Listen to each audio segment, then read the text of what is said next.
وتم إزالة الأسدين يا جماعة اللي موجودين عند الطريق الدولي 45 تمهيدا لعمل كوبري جديد. والأسدين يا جماعة اتشالوا اهم قدام حضراتكم لإنشاء الكوبري هنا في شارع مصطفى كامل. الكوبري بيربط من 45 شارع السادات للطريق الدولي الساحلي.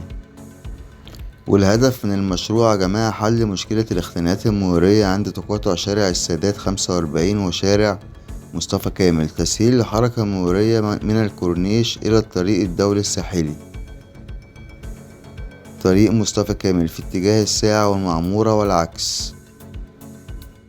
بس يا جماعة زي ما أنا عودت حضراتكم، أي جديد بصوره أو أي مشروع بيتم تنفيذه بقول لحضراتكم على طول. فياريت بقى اللايك والاشتراك عشان أي جديد بيحصل في شارع مصطفى كامل وإنشاء الكوبري اللي بيربط بين شارع 45 السادات وطريق الدولي الساحلي يوصلك كل جديد إن شاء الله.